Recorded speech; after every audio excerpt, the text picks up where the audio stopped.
Hey guys, thanks for joining us here at Salty Ginger Talk. If you're a returning listener, it's great to have you back. If you're new to the channel, we're really glad you joined us and hope you like what you hear. So our podcast is for people that want to learn something new or make themselves a little bit better every day. And today we're going to explain to you why, from our perspective, and provide some evidence to back this up, that your daily habits and the things you do on a routine basis are much more important than your goals. The daily habits are actually the real secret to your long-term success. And building strong habits and staying consistent with those habits is much more powerful than just goal setting. So, we're big fans of James Clear. He wrote a book called Atomic Habits, and it really gets into the minutia of the science behind habit forming and habit breaking. And if you have not read the book Atomic Habits, we highly, highly recommend it. It's a great way to kind of understand better how habits are formed, how to break habits, what goes on in your mind, the trigger, the cue, the reward, and the cycle that goes into habits. His quote is, "You do not rise to the level of your goals, you fall to the level of your systems." And what he's saying there is, whenever things get tough or hard or things break down, you're only going to be as good as the systems you have in place to keep yourself on the right track. I think it's a great way to think about things. And look, there's times we've been very successful at that, and there's times we haven't been so successful at that. And it can be very challenging. It takes a long time to build a habit. It takes a short time to fall out of a habit. So the deck feels like it's stacked against you. It's not, but it can feel that way. Another way to think about it is, think about it from a sports perspective. Let's just say for a second you're a football fan. Every team starts the year off with the goal of winning the Super Bowl. I think we can all agree on that. Why play the games if you don't expect to go out there and win the Super Bowl? One team realizes that goal. Every other team fails at that goal. I think there's 32 teams in the NFL, but let's just say, for argument's sake, it's 32 teams. That means 31 out of 32 fail. Is the team that wins a Super Bowl just better at setting the goal of winning the Super Bowl? Absolutely not.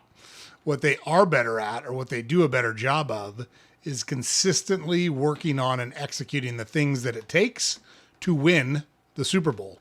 So it's their daily habits that are the secret to their success. It's their daily habits that allow them to push through the tough times. It's their daily habits that put them in the position to be successful.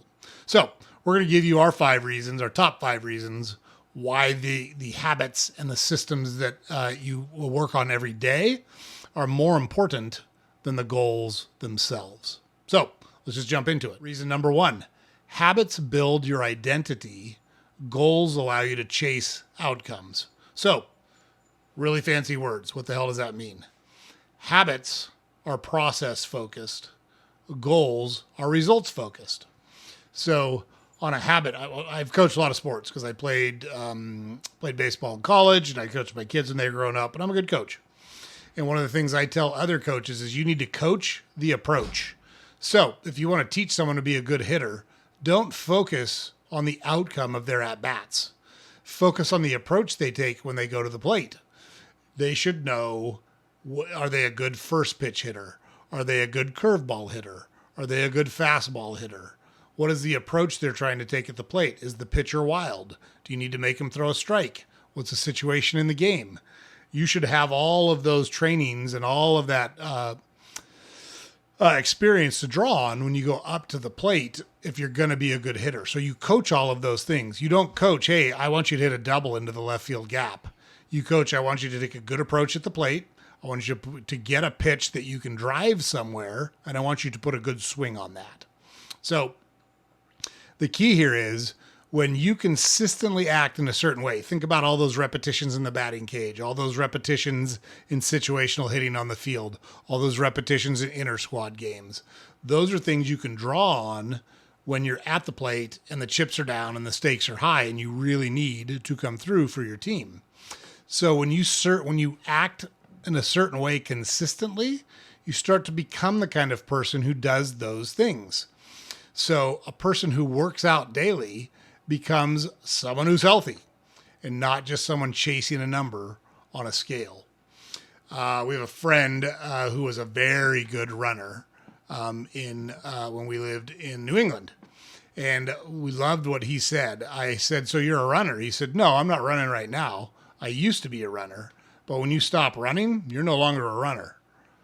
And he said the opposite. When you start running again, you're a runner again. But it was that simple and straightforward to him. It's a great way to think about it. Runners run. Since I'm not running right now, I can't consider myself a runner. You're running, that makes you a runner. You might be running slow, even though this guy, like, you could get him out of a car and he could probably knock out 7-minute miles for 3-4 miles. He just was a really well-trained, experienced runner. But his mindset was, if I'm not currently running, I'm not a runner. It's pretty straightforward. So going back to James Clear, another way to talk about this or think about this, every action you take is a vote for the type of person you wish to become. So, do you want to be a healthy person? Then you shouldn't be eating a whole bunch of potato chips all the time. Do you want to be a healthy person? Then you should worry about your cardiovascular health and go for a walk or a run or a rowing machine or something to work on your cardiovascular health. So you vote with your actions every day to become the kind of person that you want to become. And it's a great way to think about it. It's the stuff you do every day that gets you where you want to be, not setting the goal. So those identity-based habits last longer than goal-based motivation. I've worked very hard my whole life. It's something that's innate to me, and it's one of the things that made me successful as an athlete. It's one of the things that's allowed me to persevere through tough times in the business world, in my personal life. I'm a fighter. I'm a scrapper. And even when things go wrong and things are hard, I don't quit. I fight. I try to scrap my way through to the finish line. And it served me well. But that's who I am. That's my identity. And so when things are tough, I do have that reserve or that well of information and that well of experience to draw from. So going back to our just last one on this point, we'll move on. But Olympic athletes don't just train for the gold medal. They live a lifestyle of a champion. They eat, sleep, train like they're a gold medal winner or they're training to be a gold medal winner every single day. That's how they live their life. And that identity will help you reinforce the habits that you want and will help reinforce the consistent behavior that's going to help you achieve the goal that sent you down this path in the first place. So that's our first reason. Reason number 2, consistency beats intensity. Like straight up, consistency beats intensity every time. This is the old tortoise and the hare story in real life. So going hard for a short time will burn you out, right? So if you do a high intensity interval workout, that is going to take more energy out of you and sap you faster than going for a steady state run, for example. But if you do something every day, even at less than 100% effort, let's say you do it at 50%, 60%, 70% effort, those repetitions add up to real experience that you can draw from when things get tough. Jerry Seinfeld is a good example of this. He wrote jokes every day. Were they good jokes? Sometimes, sometimes not. Did he use the jokes? Sometimes, sometimes not. But did he write jokes every day? Yes, he did. That was who he was. That's what comedians do. He was a comedian. That was his identity. So he did it every day. That small daily action led to a career-long dominance. He's in his 60s now, and he literally never had a job outside of comedy. He didn't work at a grocery store. He didn't work in a restaurant. He didn't work in an office like you hear a lot of people talking about. He only had jobs in comedy. So there's a compound effect to doing those small things over and over and over again. Doing something small consistently snowballs over time. Think about that callus you have on your finger from sorting through papers, right? You just sort through paper after paper after paper at work, and pretty soon you develop a callus. Same thing if you do repetitions working on your golf game or your tennis game or crocheting, or your knees get tougher if you garden a lot and you spend a lot of time on your knees in the garden. Those small repetitions add up over time and they contribute to your identity. So a little bit of data here on this. University of College London, in a study, They said it takes on average 66 days to form a habit, not the 21 that we hear kicked around a lot. So the point here is consistency is what rewires your brain, and motivation is no longer required if the action becomes automatic, like a habit. So it's that consistency that's going to get you there. It's that consistency that's going to get you over the top. It's not the goal setting. It's not a huge quantum leap forward. It is slow and steady wins the race. It is repetition, repetition, repetition. Consistency beats intensity every single time. Okay. Reason number 3. Habits provide stability during hard times. We can tell you this one is true from experience. First time we really had this driven home when I was in my sophomore year playing baseball. I started off the season as the number 1 pitcher on our staff. I was throwing the ball really well. I was getting guys out. I just was in the zone. And then one game, I lost it. I just lost it. I got lit up like a Christmas tree. I gave up a bunch of hits, a bunch of home runs. I had come out of the game in the first inning. I got knocked out of the game. And I couldn't find it again for 6 weeks. I literally went from being the number 1 starter. If we had a big game, everybody wanted me to pitch it, to being the guy that shagged foul balls in the parking lot in 6 weeks. So during games, if someone hits a foul ball, it goes back in the parking lot. In college, you don't just give balls to the fans. You'll play the same game. You play the game with the same 5 balls. So you got to go get those balls back. And that became my job. I stuck it out. I did all my work. I did the bullpens I was supposed to do. I kept lifting weights. I kept my conditioning up. I kept doing my long toss. All the things I needed to do to be ready for when my chance came back again. And it came about 6 weeks later in a playoff game, and I was brought in to a 4-1 game in the first inning when my roommate was the starting pitcher and he got knocked out. And I proceeded to throw a no-hitter for 8 2/3 innings. All of a sudden, I had it back, but I had gone through the wilderness. I could not get anybody out for 6 weeks. When you put me in a game, it was like putting gasoline on a fire. It made it way, way worse. But my habits are what got me through that because I had stability. I had the habits in place to fight my way through the dark forest, right? So life is going to kick you in the teeth. Life is tough. There's a lot of hard things in life. Goals will not serve you well when life throws you the inevitable curveball or kicks you in the teeth. You're going to have stress. You're going to have failure. You're going to have crisis. You're going to have things not go the way you want them to go. It's going to be tough sometimes. Your habits are the systems that you can fall back on during those tough times. And it's going to make you do the things you don't want to do even when you're tired, even when you're anxious, even when you're unmotivated. It's that forming of habits that will get you through those times. So, as an example, professional athletes, strict routines. They don't change those routines after they had a bad game. They don't not do the workout after they had a bad game. They don't just say, screw it, I'm going to go down to Cold Stone Creamery and eat a bunch of ice cream after they've had a bad game. They work their habits. They follow their systems to help them get back on track. Another example here, U.S. Navy SEALs train for consistency under pressure. And they say you don't rise to the occasion, you fall to your level of training. So if your training is hard and grueling and tough, you're going to stay much more elevated when things get tough if you've got those experiences to draw from when things are hard. Kobe Bryant's a great example of this. He was legendary for being in gymnasiums at 2, 3, 4 in the morning. Even when he was rehabbing from an injury, his work ethic and his grind and willingness to do it over and over and over again, that habitual work ethic carried him through those hard times. Like when he tore his Achilles. He tore his Achilles later in his career, and that can be a career-ending injury. But because of his legendary work ethic and because he refused to yield from that, he was able to come back from that injury. So your habits will provide you stability during the hard times, but you've got to build those habits over a long period of time. It's that consistency that's going to get you where you want to be. Goals can lead you to disappointment, and habits can lead you to progress. So when you hit a goal, then what happens? It happens a lot. Let's say you're training for a marathon, then the marathon's over. What happens all that time and effort and energy that you put into training for the marathon? What do you do now? What happens next? Many people plateau or backslide. Habits create an ongoing system that keep evolving. So if the goal is X, but the habits carry you to the goal, if you've done a good job of developing those habits, even after you achieve the goal, you're going to keep up with those habits and even tweak them to push yourself further.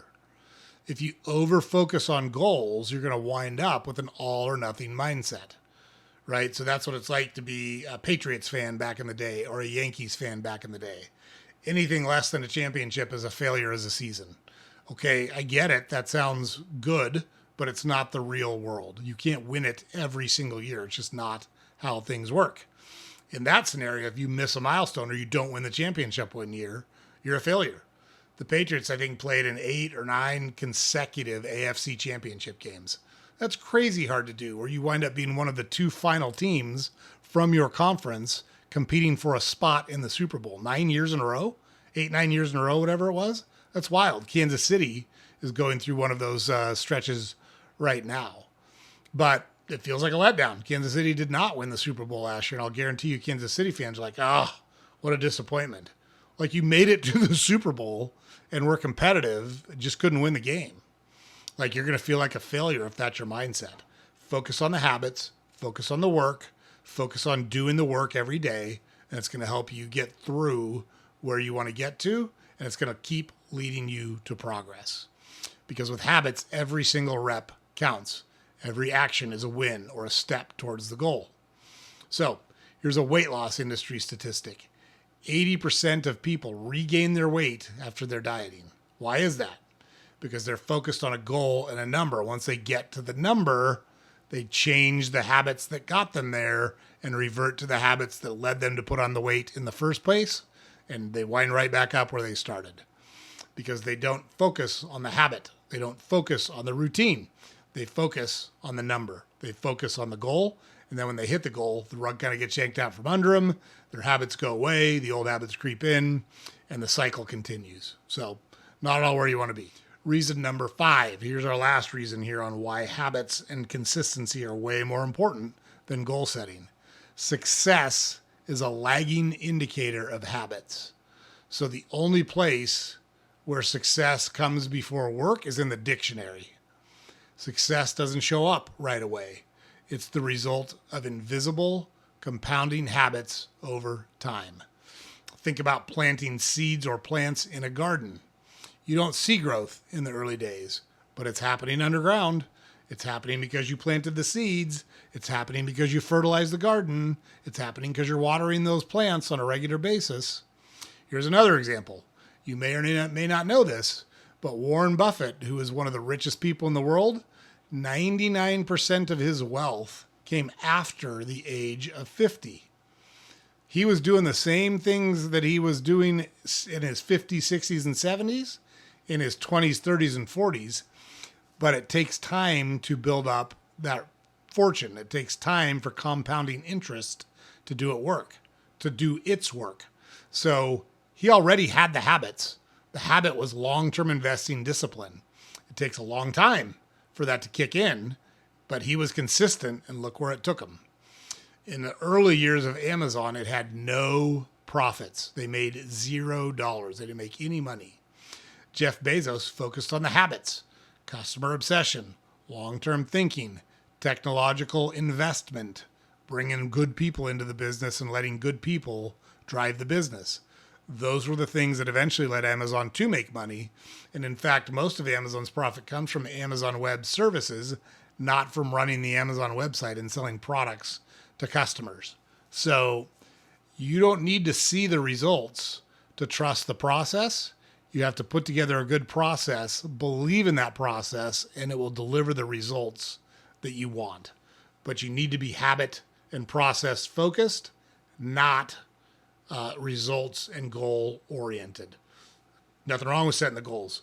Knowing where you want to get to helps you develop the habits you're going to undertake to get to those goals. But don't lose sight of which one's more important, because the habits and daily routines are way more important than the goals themselves. Okay, so goals are great for direction. Habits are what gets you there. Habits are the vehicle. Habits are the driver. Habits are the important part. And we got to keep that in front of mind. So let's go through the reasons again real quick. Number 1, habits shape identity. Number 2, consistency beats intensity every time. Habits work even when motivation doesn't. The habits will carry you through tough times. Habits prevent burnout and emotional crashes. And success follows habits. Success follows work, not the other way around. So, here's a call to action. Pick one habit that you can do today or start today, and you can build it in 5 minutes or less. And commit to doing that thing every single day for 30 days and see where you get to. See how long it takes you, see how much it sticks, see what impact it has in your life. See if it leads you to pick up other good habits as well. We'd be surprised if it does not, because it changes your identity. It changes your thought process. And when you have a different thought process and a different identity, it's much easier to develop and stick to, those habits than when you don't. So, all right, guys, that's the episode for today. Hope you find it helpful. This can apply to anywhere in your life, personal, professional, doesn't matter. The same is true in either way. It is the things you do every day that make your life what it becomes. It's not setting goals. It's not having pie in the sky ambition. It's how much can you grind? How much can you do the work? How much can you focus and do the day-to-day work it takes to be successful? So highly encourage you to think through that. Think about it that way. So James puts it up over every day. We've got a website, saltygingertalk.com. All of our podcast episodes are on there. All of our social media links are on there. We publish a newsletter every weekday that you can subscribe to. And always, please like, comment, subscribe to our channel, whatever platform you consume it on. It's super helpful for us if you're able to do that, and we really appreciate the support. So this is our Wednesday episode. It will air on Wednesday. Hump Day, yeah.